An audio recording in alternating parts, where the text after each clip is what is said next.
Let's take a look now at the military aspect of this, because the Indian Armed Forces today once again reiterated that only terrorists and terror infrastructure were targeted in Operation Sindoor, and that India's fight was not against Pakistan's military but against its terror infrastructure.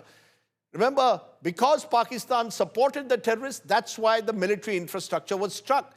Air Marshal A.K. Bharti confirming that all Indian military bases remain intact, fully operational, and that Indian side incurred only minor losses. The Indian Armed Forces also reiterating that Pakistan drone and rocket attacks failed to pierce India's multi-tiered air defense system, also making it clear that Pakistan's nuclear installations were not targeted. And during Operation Sindoor, Chinese PL-15 missiles, Turkish drones were destroyed. The forces categorically denying reports that Indian Air Force struck the Kirana Hills in Pakistan in Punjab. Remember, this is a long area, long speculated to have Islamabad's or Pakistan's nuclear arsenal.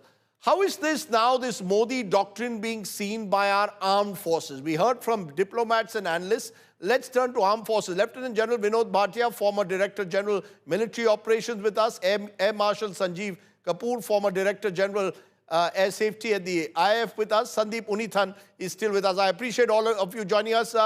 General Bhatia, your sense, is this now Prime Minister Modi saying, I'm giving the armed forces now far greater liberty to strike inside Pakistan, including into Punjab, if Pakistan resorts to a major terror strike against India? Yes, I think this is very clear now. The political military will, political military capability has been demonstrated, and we have achieved all our aims which were laid down for Operation Sindoor.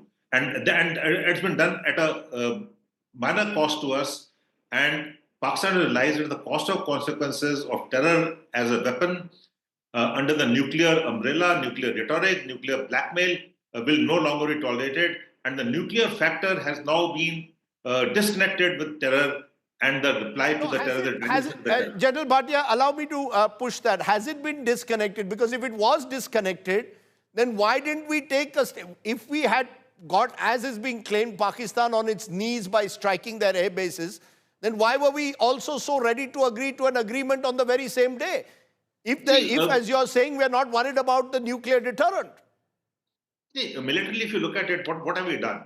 Firstly, we hit 9 terror camps. Okay, it's a terrorist thing. That the 3P strategy, as I call it, proactive, punitive, and preemptive. Right? So it was punitive and preemptive ops which went in on the 6th, 7th night. And thereafter, when our military installation was targeted, what we did was took out the air defense umbrella. The 11 bases which were struck, Pakistan was devoid of the air defense, and they had no choice but to then call up India and say, okay, let us have a cessation of hostilities. It is not cessation of hostilities. It is not ceasefire agreement anymore. Right? There was never a ceasefire agreement in any case. Let us agree upon ceasefire between the two DGMOs. So what I'm trying to say is, we have demonstrated not a political military will, a synchronization which has not been done earlier in as many, this thing in surgical strikes was done. Balakot, it was achieved to an operational level. But this is totally different. This is carrying it to the next level, actually. So Pakistan paid for it. And I think the nuclear factor under which Pakistan for the last 3.5 decades or 3 decades now has carried on the terror, that has been removed now. The primes are very clear. Nuclear rhetoric, nuclear blackmail will not be tolerated. So that is where we were restrained, and now that strategic restraint is not there anymore. Let me take that to Air Marshal Kapoor. Air Marshal Kapoor, do you agree with what you just heard from the former DGMO, that India now no longer will be deterred by nuclear blackmail? That's one big message that the Prime Minister has given today, and that he believes, General Bhatia believes Operation Sindoor has achieved. We can go right into the heart of Punjab, Pakistan, Punjab, into a Bawalpur, into a Muridke, into a Rawalpindi, and strike at will. Yes, we can.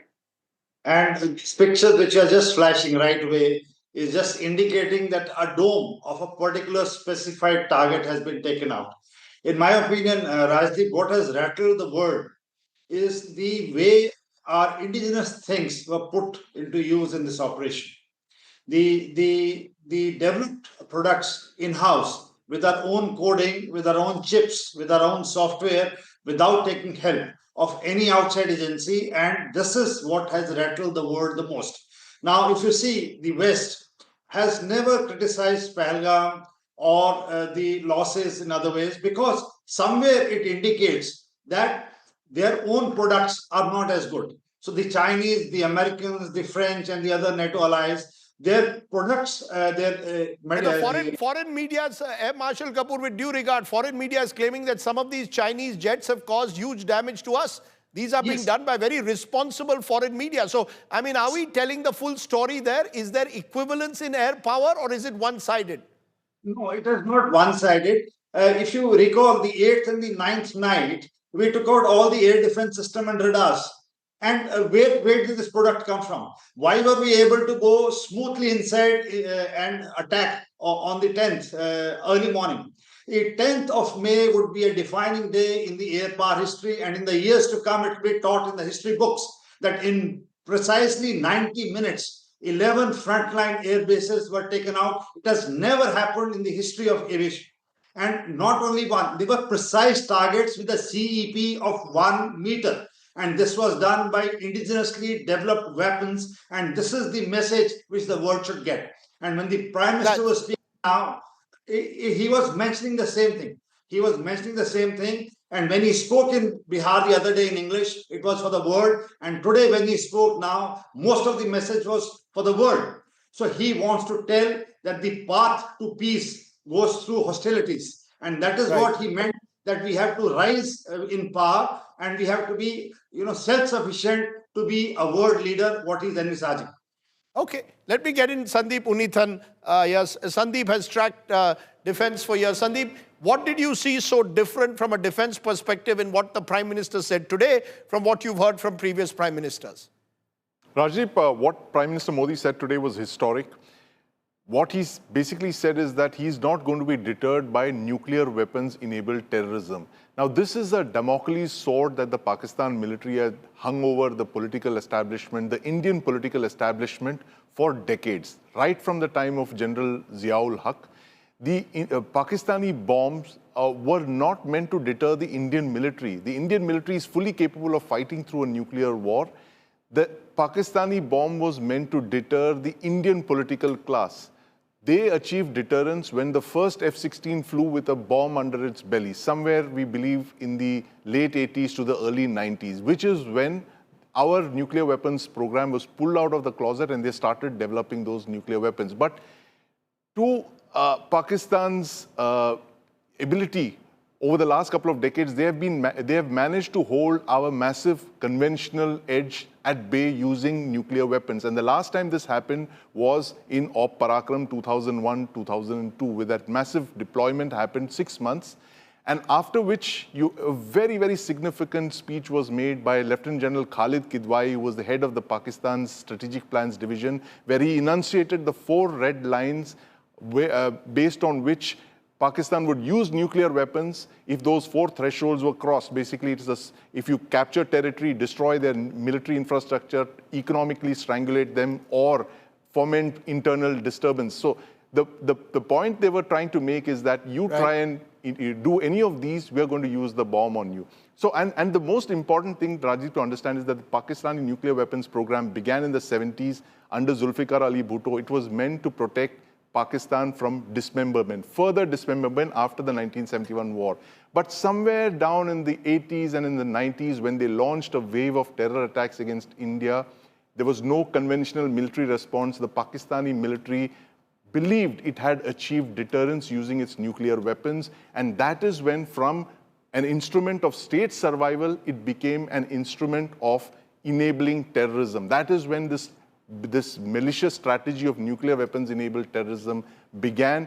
3 decades, successive Indian prime ministers, from Prime Minister Vajpayee to Manmohan Singh, had no answer to this. They would always stop short of ordering military strikes. But here you have today an Indian prime minister, the first Indian prime minister who has authorized the use of the Indian Air Force. At the very outset, he has ordered airstrikes on Pakistan, unprecedented. You heard the Air Marshal say that 90 minutes, 11 airfields. The Indian Air Force has never undertaken operations of such a high tempo and magnitude since 1947. And the Prime Minister then ending it with this speech where he mentioned that, terror talks will not go hand in hand and we are not going to be deterred by nuclear blackmail. This is one of the most historic speeches ever delivered by an Indian Prime Minister since 1947. Rajdeep. Okay, Sandeep Unithan giving us his sense. General Bhatia and Air Marshal Kapoor will of course come to you in the days ahead for a wider discussion on this. I wanted today initial comments. I think we are digesting what Prime Minister has said. General Bhatia, just one quick answer. Do you believe this will deter terror? Will this be a deterrent to terror? That's the worry. Will cross-border terrorism stop as a result? Yes, I firmly believe it will, because if you look at the terror statistics, they've gone down. After 2016 surgical strikes, there have been no terror attacks outside of Jammu and Kashmir. Okay, so this has taken note of. And now with Operation Sindoor, this will lower down the violence levels in Jammu and Kashmir too, because they know that Pakistan has to pay the cost and consequences of terror attack. I'm not saying that every terror attack will be punished like Operation Sindoor. No, but they will keep it below the threshold level of punishment, because the cost and consequences of Pakistan are not only in the military domain, they're also in the diplomatic domain, in the information domain, in the economic domain, and the water, which is very important. Hoon or pani saath mein ho sakta. So nuclear aspects, I think, and just adding to Sandeep, he's covered everything. Even 1999, if we did not cross the LC because of the nuclear, rhetoric and nuclear blackmail, right? So that factor has been removed now. So Pakistan understands that we are not bothered about the nuclear thing anymore. That factor will not be there, and Pakistan will have to pay the cost and consequences of any major terror attack. So that is a very good signal. I'm going to leave it there.